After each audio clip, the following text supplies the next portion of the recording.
Question mark ہے ان کی loyalty پر کہ وہ منصوبہ سازوں کے ہیں یا کسی جماعت کے ساتھ ہیں یا نیوٹرل ہیں. I have questions. لیکن ان کا یہ کہنا ہے کہ منصوبہ سازوں کو پریشانی ہے کہ کہیں عمران خان کو کچھ ہو نہ جائے. یہ ساری سیکیورٹی اس لیے بڑھائی جا رہی ہے.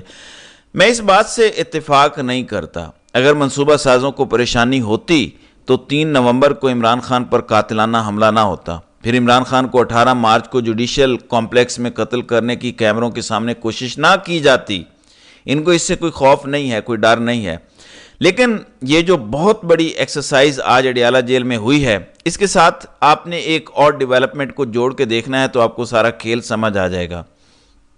ناظرین کرام, پاکستان نے کل اپنی ایئر فورس کے ذریعے افغانستان پر حملہ کیا اور گل بہادر گروپ کو نشانہ بنایا. یہی گل بہادر گروپ کل کو اپنے 40-50 لوگوں کے ساتھ امریکی ہتھیاروں سے لیس اڈیالہ جیل پر اگر حملہ کر دیتا ہے تو ایک پلازیبل سٹوری بن جائے گی, ایک بلیویبل سٹوری بن جائے گی کہ دیکھیں ہماری تو جنگ چل رہی ہے, گل بہادر وہاں پہ حملے کی ذمہ داری بھی قبول کر لے گا. اور یہ آپ بھی جانتے ہیں اور میں بھی جانتا ہوں کہ پولیس نہ اتنی ٹرینڈ ہے نہ اتنی اکوپڈ ہے کہ وہ اڈیالہ جیل میں 40-50 ویل ٹرینڈ دہشت گرد امریکی اسلحے کے ساتھ آ جائیں تو ان سے مقابلہ کر سکے. یہ آپ بھی جانتے ہیں, میں بھی جانتا ہوں.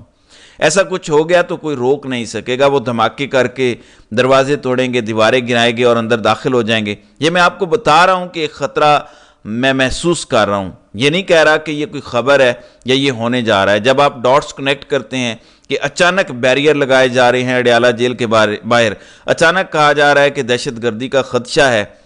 اگر اتنا دہشت گردی کا خطرہ ہے تو سارے جعلی کیس ختم کر دو عمران خان پہ. اگر اتنا آپ کو ڈر ہے اس کو جانے دو زمان پارک, پھر وہ اپنی سیکیورٹی کا خود ذمہ دار ہے. لیکن یہ ایسا کر نہیں رہے. اس کے ساتھ ایک اور خبر آپ کو دیتا چلوں. وکاس نامی صحافی نے یہ شیئر کیا ہے کہ یورپی یونین نے ہمارے فراڈ الیکشن پر ایک بڑی ڈیمنگ رپورٹ بنائی ہے. لیکن یہ رپورٹ پاکستان کے ساتھ شیئر کی گئی ہے گورنمنٹ کے ساتھ, لیکن یہ پبلک نہیں کی جائے گی اگر حکومت پاکستان اجازت نہیں دیتی. یہ یورپی یونین نے اس سے پہلے کب کیا ہے؟ یعنی فراڈ پکڑا گیا, جال سازی پکڑی گئی, دھاندلی پکڑی گئی. یورپی یونین کی رپورٹ کی ناظرین کرام بڑی اہمیت ہے, یہ یاد رکھیں, کیونکہ اگر یہ رپورٹ آ جاتی ہے تو یورپی ممالک کے لیے اس حکومت کے ساتھ چلنا اتنا آسان نہیں رہے گا. یورپی یونین کی یہ آفیشیل رپورٹ ہے, لیکن حکومت اگر پاکستان کی یہ اجازت نہیں دے گی یہ رپورٹ پبلک نہیں کی جائے گی. یہ ان کی طرف سے خود کہا جا رہا ہے. اب دیکھتے ہیں یہ رپورٹ پبلک ہوتی ہے یا نہیں ہوتی, اور اگر ہوتی ہے تو کیا ہیویلی ایڈیٹڈ ورژن ہوگا یا اصل رپورٹ پبلک کی جائے گی, کیونکہ یہ وہ رپورٹ ہوگی جس کی بنیاد پہ پاکستان یورپ اور امریکہ میں اپنا کیس لڑے گا کہ اتنے فراڈلنٹ الیکشن میں آپ کیسے ایکسپیکٹ کر سکتے ہیں کہ ایک ایسی حکومت کو, اور یہ بیرونی دباؤ ہی ہے جو پاکستان میں فارم 47 والی حکومت کو گھر بھیجے گا اور فارم 45 والے کو بحال کرے گا.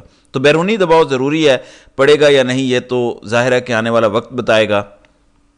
دوسری جانب نواز شریف ایک بار پھر لندن فرار ہونے کی تیاری کر چکے ہیں. اطلاعات یہ ہیں جو نون لیگ کے اپنے سوشل میڈیا کی طرف سے بتایا جا رہا ہے کہ نواز شریف مریم کے ساتھ اور شہباز شریف بھی شاید عمرہ کرنے جائیں رمضان المبارک کے آخری اشرے میں.